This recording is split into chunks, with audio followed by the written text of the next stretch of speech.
En la cuarta parte introducimos la idea que las escuelas antiguas de los misterios explicaban los conceptos psicológicos y cósmicos muy complejos mediante alegorías o metáforas. Y particularmente estudiamos el de Perséfone en la escuela de Eleusis. En última instancia, esto ayudaba o guiaba al iniciado hacia su autorrealización. Sin embargo, estas escuelas fueron corrompidas, como explicó Manly P. Hall, en algo como lo que vemos ahorita por los mismos sacerdotes. Y por ahí explicamos de que en realidad lo que tenemos ahora es gente inescrupulosa, los psicópatas, que utilizan solamente la parte que les beneficia de ese conocimiento para su propio beneficio, sin escatimar en lo malo que pueden hacer con ello. Solo les interesa su propio beneficio. Hoy básicamente eso es lo que conoceríamos como laboratorios de ideas o think tanks o grupos como Bohemian Grove, que en realidad están ahí no para explorar la manera del autodescubrimiento, sino la manera más fácil de esclavizar al espíritu humano, la Sagrada Trinidad.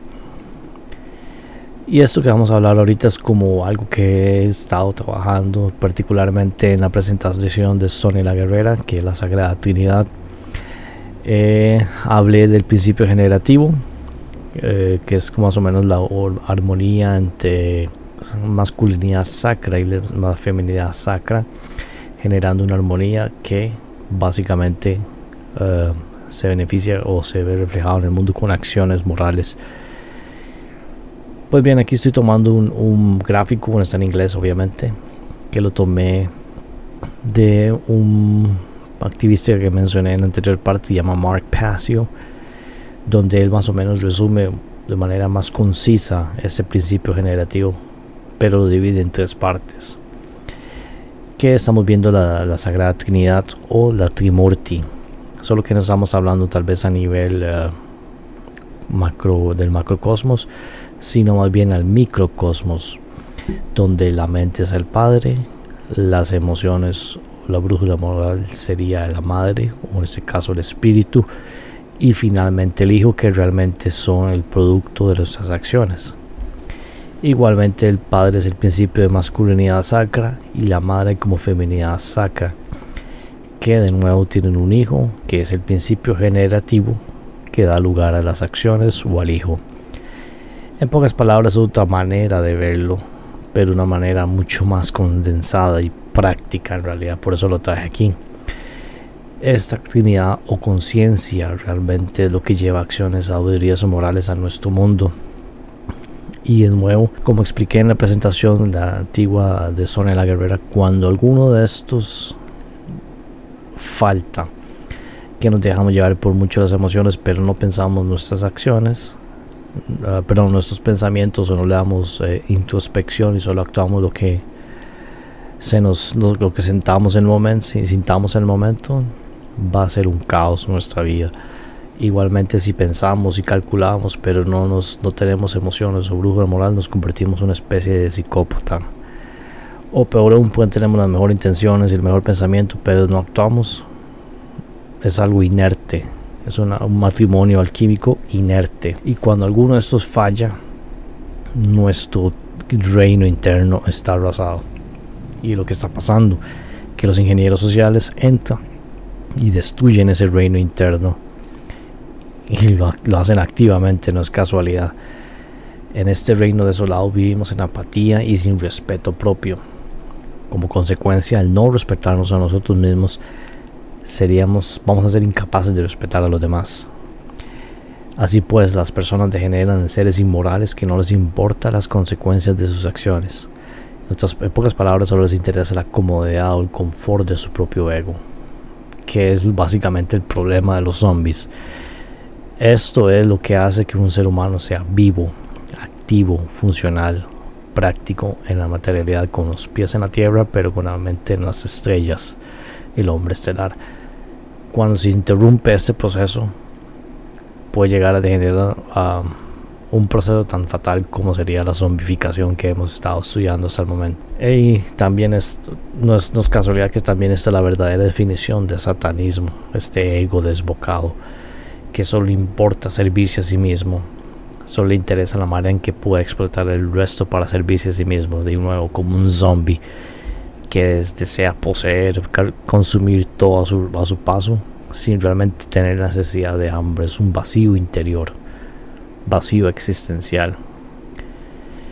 De nuevo, como no se respeta a sí mismo, se odia a sí mismo, realmente no le puede importar lo que le pase a los demás. Es más, puede degenerar este monstruo que, como sufre, todo el mundo debe sufrir igual que él. También está ese lado un poco más oscuro, que es el ego ciego, que se alza como amo de la creación. Esa es realmente la definición de un muerto espiritual. Este es el ser apático, egocéntrico, egoísta y relativista, devorador de almas. Y también hay casos extremos en que sigue tanto esto que hasta el punto que el espíritu abandona esos reinos del microcosmos que han caído en la inmoralidad y la corrupción. Los muertos que deambulan en las tinieblas. Estos son los muertos vivientes. Particularmente nuestros zombies abren el filme en el medio de la noche, o por lo menos en el ocaso. Es decir, los asaltantes, Cholo, Riley y como Charlie, toda la pandilla, solo podían salir seguros en la noche.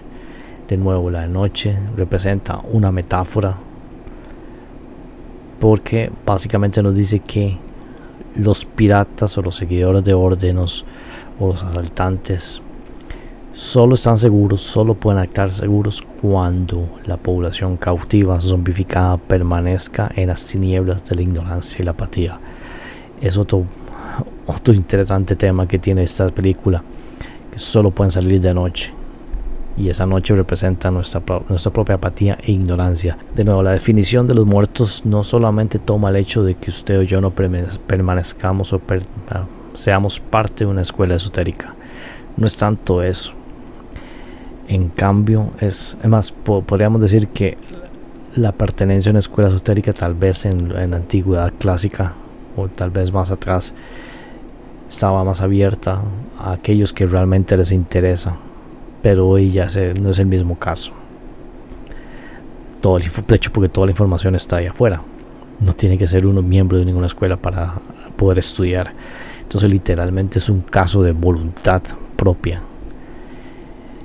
Es la apatía e ignorancia, en cambio, por mantenerse en las tinieblas.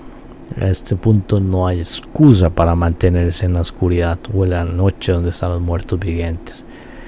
Es la voluntad o la decisión por ignorar este conocimiento. Es siquiera por darse por vencido y no iniciar el camino. Y también tenemos que ser sinceros que algunos de estos grupos que tomaron estos conocimientos para servirse a sí mismos no solamente nos llaman los muertos, sino que literalmente trabajan activamente para mantener esta condición tal y como está. Como dije anteriormente en partes anteriores, lo que vivimos no es una casualidad ni algo fortuito, ni que sucedió de la noche a la mañana. Es un plan a gran escala y a largo tiempo, y posiblemente multigeneracional. El filme La Tierra de los Muertos define así nuestra condición humana. Primero, los psicópatas hacen lo que quieren porque tienen un ejército de rufianes que saquean el planeta, tal cual es Kaufman. Kaufman no se ensucia las manos porque tiene a Cholo, porque tiene a Chihuahua, incluso el mismo Riley cuando va a recuperar el Dead Reckoning. Él nunca se ensucia las manos. Solamente una vez tomó un arma y le disparó a otro socio corporativo cuando iba escapando hacia el final del filme. Y de hecho se arrepintió luego de haber recibido la información de que había recuperado The Reckoning.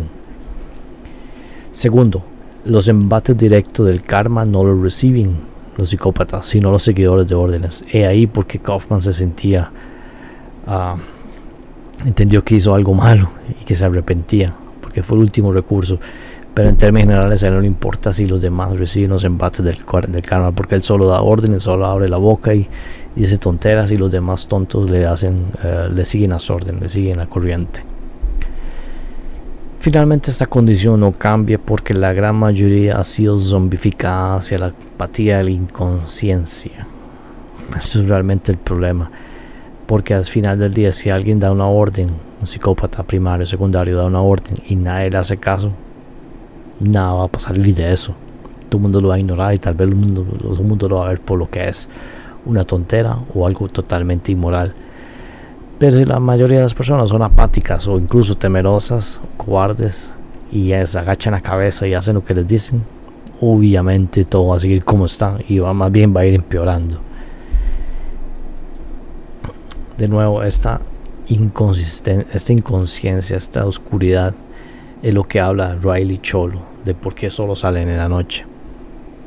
Es decir, la noche son nuestras tinieblas, como dije. Y si notamos, ellos utilizaban los fuegos artificiales de manera para mantener distraída a la población cautiva. Y de eso tenemos montones. Nada más váyase a las redes sociales, Twitter o X o cualquiera, Telegram, los grupos de Telegram, y va a haber ese montón de distracciones.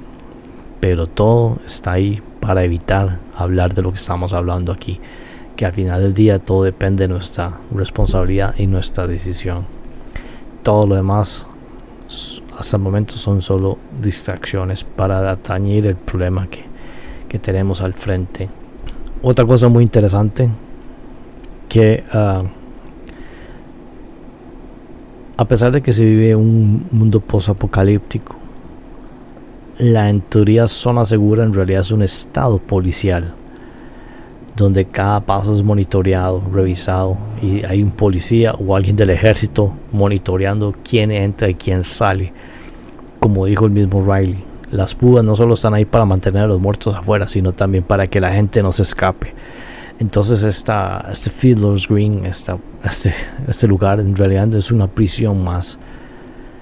En lugar de crear algo mejor, es una prisión, un estado policial. De hecho, ya será toda la misión de Riley: poder hacer el suficiente dinero para comprar su propio automóvil y escaparse tanto de los zombies como de los de esta gente que vivía en Fiddler's Green, cuando se iba a llevar a Charlie. Y luego descubrimos que el mismo Kaufman le hace la jugada sucia y le esconde el automóvil. Homo homini lupus est. Los hechiceros e ingenieros sociales surgieron de la corrupción de las antiguas enseñanzas de los misterios. Ellos se ven a sí mismos como una raza separada del resto de los muertos. Ellos sí son los iluminados, o los Illuminati. Son los que saben cómo funciona, pero están callados para realmente cómo funciona el universo, porque no les interesa perder esa diferencia de potencial. Y puede verlo usted como alguien que no sepa leer contra alguien que sí sabe leer. ¿Qué clase de información puede, o qué clase de juegos o otra triquiñuela le puede hacer a esa persona? Más o menos la misma posición de poder. Y no solamente el que sabe leer, sino que es un maestro en la psicología y cómo funciona el universo, mientras que el otro es un ignorante que no solamente no sabe leer, sino que no le interesa y hasta le tiene asco a aprender a leer los libros. Jim Keith, de nuevo, en su libro Mind Control, Word Control, hace una alusión sobre todo este grupo, y me pareció muy interesante traerlo a colación. Dice: existe prueba de una membresía con carné en un grupo vinculado a la infame sociedad secreta Illuminati, fundada por el alemán Weishaupt y presuntamente por muchos detrás del poder de la institución del nuevo orden mundial. Lo dudo mucho, pero sería un error también desechar tales claves. Los Illuminati, francmasones, miembros de las calaveras y tibias, que en realidad es Skull and Bones, y grupos relacionados y filiales han disfrutado particularmente de lo que ellos llaman la revelación del método, saludos de manos secretos, referencias entre pares y argot para revelar su presencia entre sus cómplices y confundir las masas profanas. Existen relaciones fehacientes entre grupos iluministas, el laboratorio de ideas de Round Tables de Rhodes o Cecil Rhodes, los nazis, inteligencia británica y bien Wells. No es imposible que H.G. Wells solo esté haciendo esto. Bueno, ahí estaba introduciendo el concepto con el autor H.G. Wells, que muchos indican de que era miembro, por lo menos estaba consciente de todos estos grupos, por eso todos sus libros era como especie de programación predictiva, prediciendo lo que tenían los planes a futuro los administradores de la granja. Y como dice él, no se trata realmente de que usted tenga un grado de iniciación, que tenga un título, que tenga esto, simplemente la manera en que ellos se distinguen porque comparten un conocimiento para reconocerse entre sí. Estos grupos son los depredadores de hombres. Por eso Homo homini lupus est, que es básicamente lo que es esta idea. Así es como se define la vieja religión, que, como leímos anteriormente, es un juego de palabras que aparenta decir religo cuando realmente están hablando de religare. De nuevo, son estas técnicas psicológicas de control mental para crear un esclavo mental y emocional, un muerto viviente en la población cautiva. En casos extremos como los de Cathy O'Brien, estos se crean con el trauma extremo para compartimentar diversas personalidades para sus respectivos usos. A nivel macro, es la implementación del miedo u horror infundado ante la independencia, el riesgo y la libertad, para reemplazarlo con la comodidad y sumisión, que es otro tema que vemos en nuestro texto. Toda esa esclavitud, todo ese control, toda esa corrupción, es porque la gente buscaba la seguridad en números, tal cual fuéramos un cardumen o una bandada o un rebaño, donde nos perdemos en el anonimato de los números, de los individuos, del colectivo, para que en teoría el depredador no nos pueda agarrar, tal cual nos han reducido a animales de rebaños, animales gregarios. No obstante, lo que la gente obvia es que justo el mismo depredador los trajo a estas condiciones colectivistas, por ese miedo a la independencia, al riesgo de que es vivir. La vida es un riesgo, no hay nada seguro en la vida, y por lo tanto la libertad, la capacidad de escoger entre diferentes opciones, siempre aprendiendo de los errores, porque siempre nos vamos a equivocar, y es ese miedo de nuevo por equivocarnos, por hacerlo todo perfecto cuando no existe tal cosa, a tal punto de que si no nos sale bien a la primera o perfecto a la primera, preferimos no hacerlo, y como nunca lo hacemos, nunca vamos a practicar. Entonces es un círculo vicioso. El activista y estudioso Jay Parker nació en una de estas familias. Por si no lo conoce, lo invito a buscar su información. Él ha dado su testimonio. Yo lo llegué a conocer por el podcast de Mark Passion. Este sobrevivió el abuso ritual satánico de sus padres, particularmente el hecho que haya sobrevivido toda esta crisis, todo este tormento, es sobresaliente, porque la mayoría de personas o se va por el camino de identificación con el victimario, se vuelve a sí mismo autoabusador, o se va por la vía de la identificación con la víctima y nunca sale de ese círculo, y algunos llegan hasta a tener sobredosis porque no saben llevar su propia vida. Al igual que O'Brien, Jay Parker fue capaz de superar su programación y empezar a rescatar sus recuerdos y mente.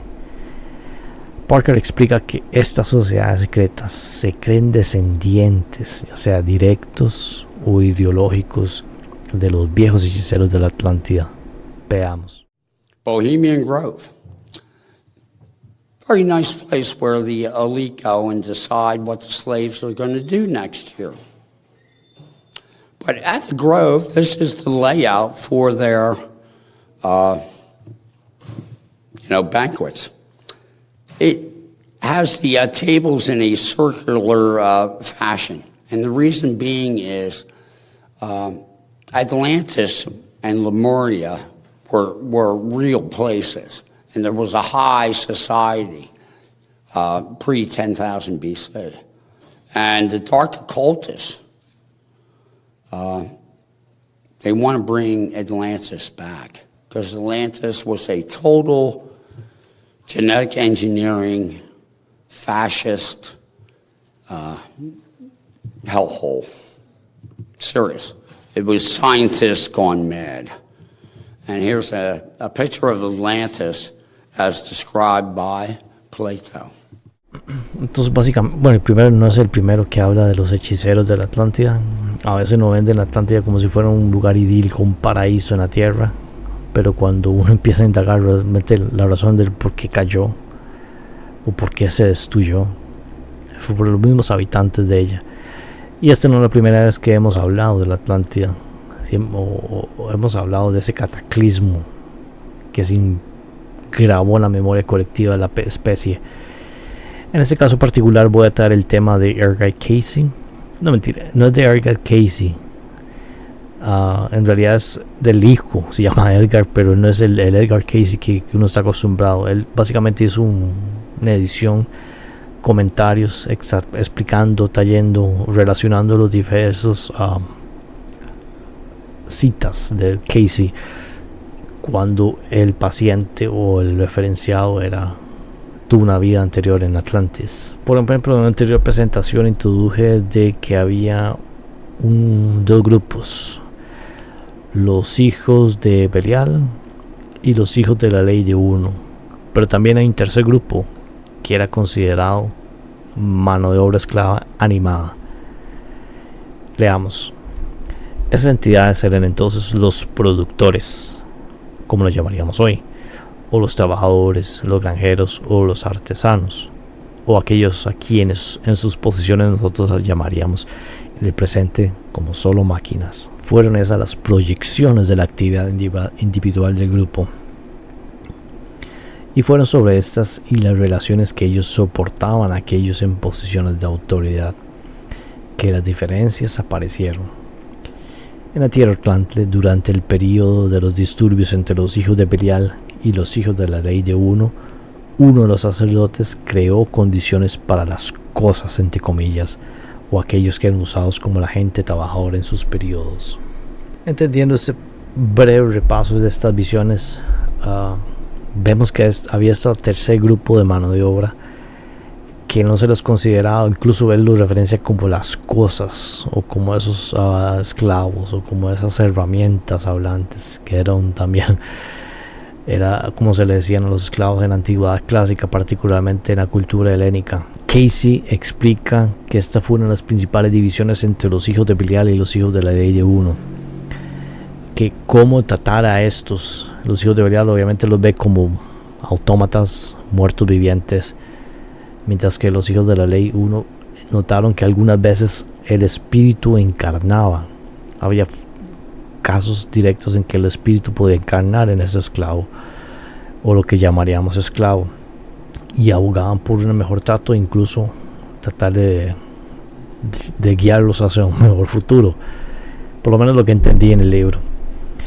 Ese tema ya lo toqué en la presentación de Screamers hace bastante rato, y introduje la idea que este tercer grupo representa la mayoría de la humanidad a la que usted y yo pertenecemos, el grueso de la humanidad común. Igualmente podemos adelantar o entender que podríamos llamarlos tal cual como un autómata, pero también se le puede considerar como un muerto viviente apenas funcional para realizar labores diarias, arduas o repetitivas. Algo que literalmente podría ser una máquina, pero en una civilización sin alta tecnología para producir autómatas se usa lo más cercano posible la población cautiva. Creo que esto es lo que podría resumir el horror cósmico en esta condición humana. Por un lado tenemos a una clase parasitaria que añora esos tiempos de la Atlántida, que se creen como reyesuelos, que tienen la tecnología de los dioses y millones de muertos vivientes sirviéndoles eternamente. Por otro tenemos a millones de humanos apáticos rondando el planeta sin conciencia, devorando todo a su paso, apenas contenidos por la voluntad de un hechicero. Al igual que un hechicero vudú, como lo vimos en la tercera parte, la vieja religión es un remanente de este mundo antediluviano. Entonces, literalmente es el plan, lo que estamos viendo en la película, de cómo quieren tenernos.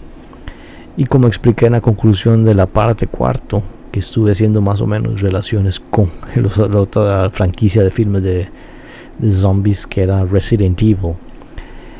Si no me equivoco, era la cuarta o la tercera, donde el profesor Isaac en uno de sus experimentos quería domesticar a los muertos para hacer una mano de obra esclava, algo como lo que estamos leyendo de la antigua Atlántida. Entonces la idea no es tan extraño, tan foránea, sino que existe por lo menos en el zeitgeist de los zombies.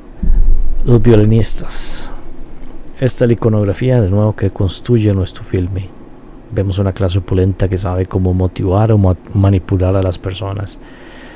Por ejemplo, este fotograma que estamos viendo acá es cuando Cholo le trae regalitos a Kaufman.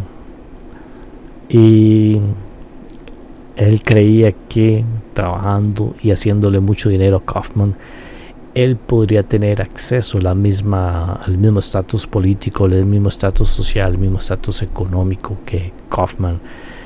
Y él le pidió un acceso a vivir en Fiddler's Green, en una torre de condominios.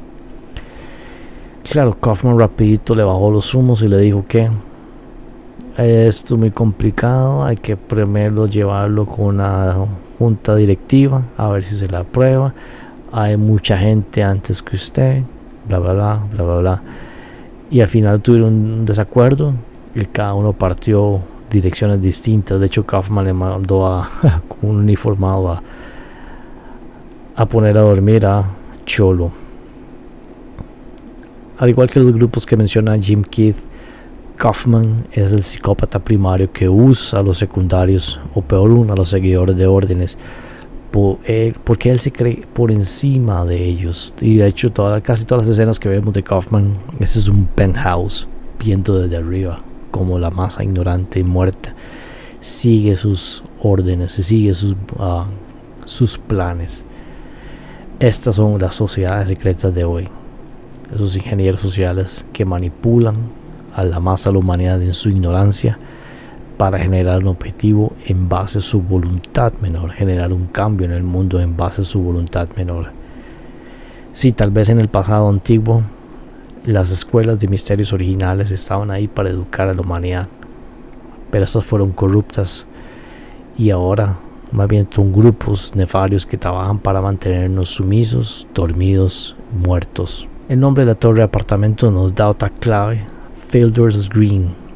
Por ejemplo, mientras releí el libro de Cathy O'Brien, ella mencionaba este término constantemente. Voy a leer la versión en español y luego me explico. Luego de la programación, cuando me encontré con Bert, yo bailaba como lo hace una bailarina en una caja de música, haciendo piruetas, girando y girando en círculos hasta que la música de violín de Bert se detuvo. Mi mente calculó precisamente cuántas revoluciones yo había hecho, aunque fuera no capaz de contar conscientemente. Más o menos de la misma manera que una persona normal se despierta a un tiempo específico sin tener alarma del reloj, y los resultados deseados eran producidos así como accedidos. Bueno, el término que usa ella es fiddle, que se nota como, realmente se traduce como la música folclórica de violín.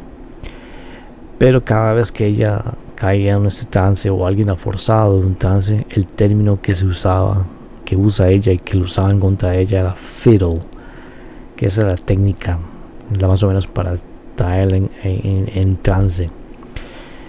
Pero de nuevo, como ella explica, las palabras tienen diferentes o doble sentido hasta tercer sentido.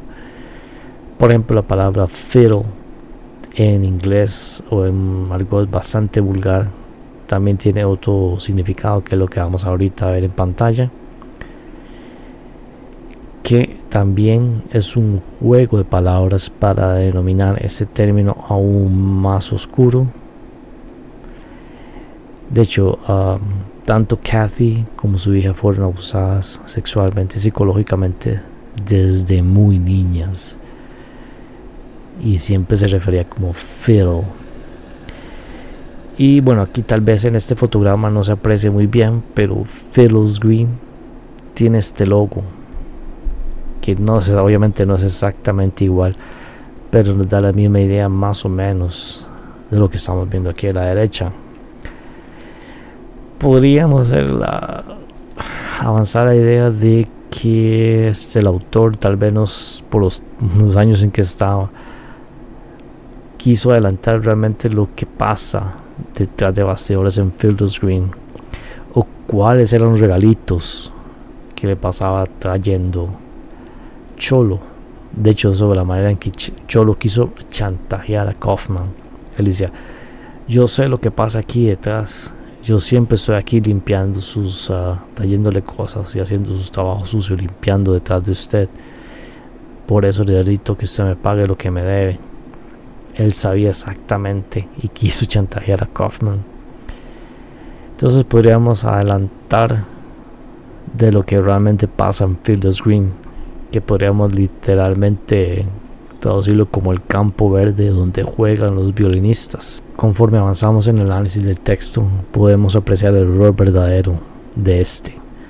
A pesar que los filmes de Romero no son tan cruentos como otras películas de horror o el mismo Zombies, si vamos analizando su visión, podemos entender de que es unos filmes más terroríficos en el género de zombies. Y usted lo ve la primera vez, va a pensar que es un poco chafa, que tal vez no es tan el vestidores o el vestuario no es tan exquisito, de mayor producción, pero creo que el tema sostiene muchísimo más que cualquier otra película de horror. En realidad entendemos que nos han zombificado, nosotros somos los zombies. Igualmente, esta condición no es fortuita, ni siquiera natural. Al contrario, fue diseñada por esta clase parasitaria e impuesto, muy importante, por los seguidores de órdenes. Recordemos que ellos son los que tienen los embates del karma directamente. Al final del clavo, la clase parasitaria no se ensucia las manos, no agarra un garrote, le rompes el cráneo cuando usted dice que no nos mete a una cárcel por llevar la contraria. Son los seguidores de órdenes. Consecuentemente, la solución no es continuar zombificados, entregando nuestro libre albedrío y derechos a los ingenieros sociales. En cambio, es destruir el dogma de la violencia que sostiene la falsa creencia en autoridad investida en seres humanos. Y creo que ese es uno de los miedos primordiales de los filmes de zombies: la pérdida de la seguridad, del confort de la gran urbe. Esto en teoría sería un gallinero, y ahora el gallinero se vuelve nuestra propia trampa. Para concluir, la siguiente cita de Edgar Cayce resume no solamente la posición de los hijos de Belial, pero también la de nuestro propio texto. La gratificación, la satisfacción, el uso de las cosas materiales para el uso propio, sin pensar o considerar las fuentes de tales, ni las dificultades en la experiencia de los demás. En otras palabras, como lo llamaríamos hoy, ellos no tenían ningún estándar de moralidad. Los hijos de Belial no tenían estándares salvo de sí mismo, el engrandecimiento propio. Muchas gracias de nuevo, amigos. Tal vez tenga más partes de algunos temas que no he tratado aún, pero básicamente esto sería la presentación como tal, la idea que quería expresar. Sí, tal vez sea un poco superficial en algunos temas, pero la idea es una manera introductoria al tema. Nos hablamos. Gracias. Today, a young man on acid realized that all matter is merely energy condensed to a slow vibration, that we are all one consciousness experiencing itself subjectively. There is no such thing as death. Life is only a dream, and we are the imagination of ourselves.